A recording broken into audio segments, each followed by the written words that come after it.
Hello everybody, welcome back to the channel and thanks for joining me. Today we're going to take a look at this MyArcade MicroPlayer retro arcade game of Mappy. Now these MyArcade little devices have been floating around for a while now. I happened to pick this one up recently at a Five Below nearby, and at first when I saw it, it was in there with a Mappy, it was next to Dig Dug, and then they had Bad Dudes and Karate Champ. And of course, it being Five Below, your first thoughts are, oh, ooh, Five Below, this is cheap.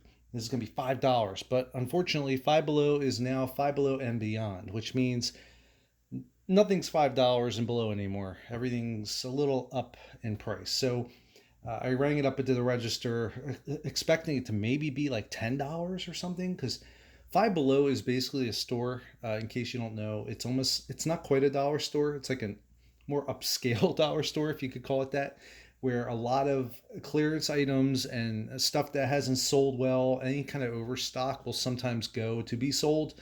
But not in every case, because you do see some genuinely good stuff there. It's just that they made so much of it, it's just not selling as well that they push it off. So it doesn't necessarily mean low quality. Case in point, these devices, they're mediocre. They serve a certain market of people who have a nostalgia that is a little bit below what maybe an enthusiast such as myself would be looking for. However, in this case and in the past, I've kind of disregarded these micro players from MyArcade. I don't think they're all that fantastic. But unfortunately, in my case, for this particular one, I saw Mappy there and I was like, oh, this is cool. I love the box and all the little, you got a little history. I love all the guys, all the little iconography, the side art. It's really cool. It's a neat box, if anything, a neat display piece, which is what I think a lot of people use these for, just to kind of put on a shelf somewhere out of the way and just to enjoy. So I rang it up to the register expecting like I said, like a $10 price point, but it rang up $20, and I actually put it back and I said, I don't think I want to spend that much right now. Then I decided, next time I went back, I was like, oh, you know what? It's still sitting here. It's obviously waiting for me to purchase it. It was the only Mappy they had left in a sea of Bad Dudes and Karate Champs. So, and it's Namco. I love the character of Mappy. He's so cool. He's like a little police mouse dude. And I've never owned one of these before. I've played on them, and I think my sister even has a couple for her kids, which is actually really good to get kids into this kind of stuff when they're younger. It takes them away from like the iPad and the touching and everything, because you get these little joystick and buttons. Kind of helps acclimate them a little bit before moving them up to say maybe a Switch or something of that caliber. But in any case, the one thing that drives me crazy about these devices, and always has, was that, you know, it's called MyArcade and they look like little arcade cabinets from yesteryear. And once that all sucks in with the nostalgia, you're thinking, oh, this is great. I'm going to play Mappy on the arcade and blah, blah, blah. Well, unfortunately, these games that are in these cabinets are not the arcade ports. They are, or versions rather. They are NES Famicom ports. And the reason I say Famicom is because Mappy was never released on the American NES system. This was a Japanese game that, actually, now that I think about it, it may have been released in the UK. I'm not positive on that. I knew a couple games that they released never made it to the America, but they made it to the UK for whatever reason, even though the UK was never a big Nintendo centric customer, so to speak. So they much preferred their microcomputers and Segas and so forth, which is fine. But we never got this in America, this version of Mappy, the arcade port. We had gotten Mappy Land, which was a exclusive sequel, so to speak, to Mappy. It's more of a side-scrolling kind of thing, and it always kind of drove me crazy, even back then, that they never released the original Mappy port, because it's actually a really good port, and that, in this case, is where we're going to look out, because the Mappy port for the NES Famicom was really well done. So even though this is not the arcade version, we're at least going to get a very decent version of Mappy, unlike some of these NES ports for the MyArcade. Case in point, Bad Dudes and Karate Champ. Bad Dudes is abysmal on the NES. I'm sorry to all the fans out there, but the game was never that great to begin with, and the NES port is even worse. Another one that comes to mind is they have a Dig Dug. As I said, they had this next to a Dig Dug. And the Dig Dug was never released in America either. It is a Famicom only release. Once again, though, it could have been a UK release. I can't fact check that at the moment, but I'm pretty sure. I know for a fact it was never released in America. Instead, we got, once again, a sequel, which was the Dig Dug 2 port in America. All right, so enough blabbering. We're going to open this thing out. There is a officially licensed sticker here for our Manly Matters. I want to try to open this as nice as possible because, as I said, I really do think this box is cool. I like you get this neat little history here. I just love the artwork, so cool. And this was always an interesting cabinet in the arcade too. It had this really big marquee on it. Oops, safety first, right, Javier? Okay, so I know my buddy Javier, he laughed at that once.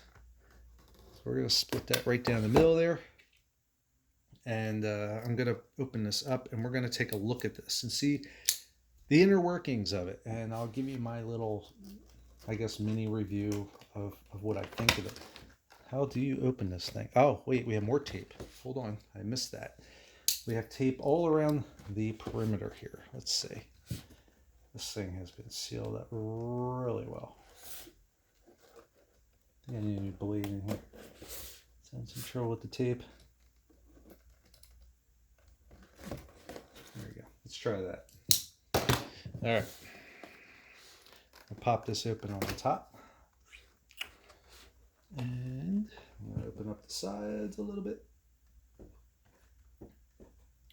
And we are presented with some manuals and books and things here. So the MicroPlayer Collectible Arcade Series. Now, some people probably have this whole collection. Me, like I said, this is my first of these devices, and honestly they are pretty neat looking as a display item. I think this is out of date at this point because the coming soon has been since filled in. A lot of these are older releases, and that's it. Yeah, Caveman Ninja. I do know they have a Space Invader coming out. They have Elevator Action coming out, and a couple other ones. So this thing takes, let's get the specs out of the side here. So it does have I do know it has a headphone jack. It does have battery ability. You can pop in 4 AA batteries, which I have here and which I will most likely be using. It also has the ability to use the a micro USB port to plug in an adapter, which is not provided. This thing has nothing to power it out of the box. Otherwise, we have the battery cover, we have volume buttons, we have a power button, and I know on these things the joysticks, the little joysticks pop off of these, so you can kind of use as an old school D-pad. As you can see here. All right, so we're just going to open this up. This isn't really that deep. But like I said, I do want to keep this box. It looks like this just pops off the top. And there we go. Pretty cool, actually. Oh, yeah. See, I think that looks really nice. I mean, I'm not going to make this is going to be most likely one of the only ones I get of one of these. Unless a really neat cabinet that strikes me comes out. But in this case, I mean, look at that. Even the coin doors is decorated. It's just really nice looking. I believe these even light up. So that's pretty nifty. That's pretty nice. Get some neat artwork on here. So let's look at the back here. The back is just a plain black backing. You have a battery door here. A little hard to see. Here you go. Battery door. You got a little clip. Just pull it down. And we have a micro USB slot. So And I believe they sell an adapter. I think I saw it on Amazon actually. And actually, I'm positive I did. They have an adapter that I think it has like five, and they kind of sneak out like a Hydra's head from this power cable. So you're able to plug boom, boom. Yeah, you can plug one here, one here, one here, one here, and so forth. So you could have them spread out in like a mini arcade and just have them all powering at once, making all sorts of noise at the same time, if that's your thing. um, and I think, yeah, we have power. Is that the volume buttons? Those are the volume buttons. We got down and up, and then we have headphone jack. And is there a power button? I don't see a power button. Maybe I will consult the manual. Where's the power button at? Let's see where the power button is. Is there a power button? On and off button is number 2. Oh. Oh. Oh, that's cool. This whole coin mechanism or on the front is the power button. That's pretty neat. Okay, so we got a joystick here. I guess, what's the best way to hold these things? I guess like this. Yeah. Button. Typical, I guess. Luckily with Mappy, you don't really need a ton of button use. It just opens the doors. I think if this was like Galaga or Galaxian, the button would drive me a little crazier because it's a little too clicky. Like you can't really, I mean, it's a little stiff, in other words. You can't really smash on it. One thing I'm curious about, I don't think the bezel lights up. I'm not positive how that works. So let's see, this little joystick, I think. I don't know how that comes off. I think it just unscrews, right? I guess we should have kept the manual in there, huh? Yeah, it's just counterclockwise here. Or for all you simpletons out there, lefty loosey. Get a little. It's kind of like the joystick I have downstairs. You know, you can pop your ball top off and put on a, the more around it. You got to start and a reset button. All right, so the one thing we have to do here is it looks like we have to peel, I guess, this little sticker off here. It says peel. Maybe to do this a little more elegantly. I don't know. I don't really want to scratch anything. You think they'd make this a little easier? But you know what? This isn't like a $100 and something replicator, either, is it? Hey, here you go. Okay. I know a lot of people like this. Let's see, I get this, including myself, actually. Who am I? To be a hypocrite, right? My hypocrisy only goes so far. There you go. Looks pretty good. Actually, you know what I'm going to do? I think, I don't know. Can I just stick down the back here?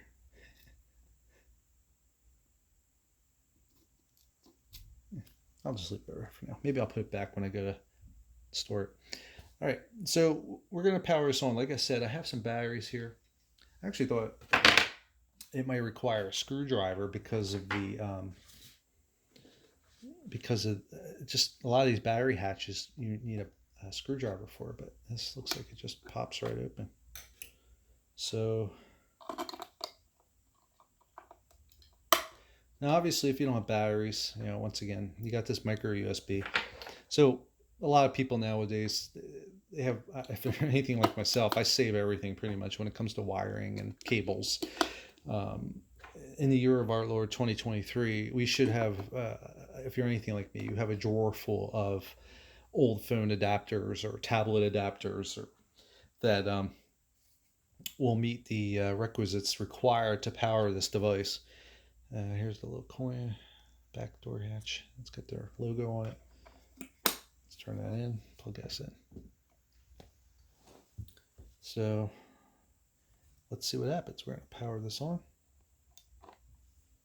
Comes right on. That's pretty cool, actually. I have to admit, that is cool. I think, like I said, it drives me nuts it's not the arcade version. But look at that. That's really neat. The cooling doors light up and everything. It's a shame the marquee doesn't light up. So let's see. Let's try the volume. Oh, it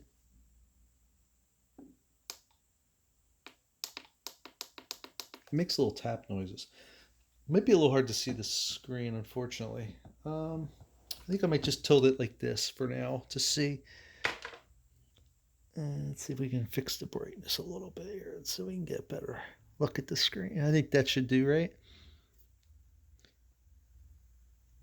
This is the hardest part of doing these kind of videos, obviously. All right, so let's hit start and let's try playing a little round of Mappy. NES Famicom Mappy, mind you.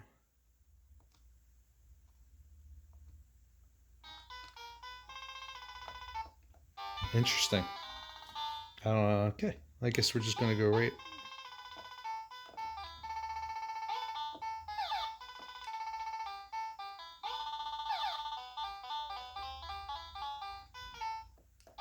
I don't know if I like this joystick here. I might have to take this thing off.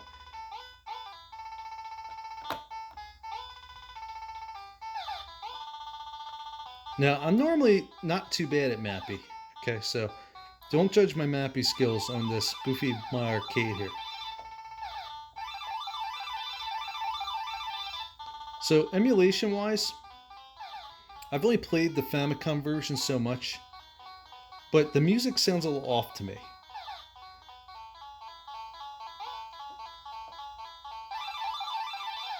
So the point of this game is you move Mappy around. You just gotta collect all the treasure, save or avoid the cats on these trampolines. And once you do that, you collect them all. It goes to the next stage, and then I think every third stage or so, there's a bonus level. And what you can do is you can open these doors, and you get these like weird sound waves that pop out. And once the sound waves pop out, they'll push the cats off the screen. Otherwise, you have to open these doors and kind of bap them away. So, and we're gonna go up here, and you got this trampoline. So you get these. There's certain trampolines that you can only bounce on them a couple times, and then they disappear. So it sounds okay. It just may be how it sounds.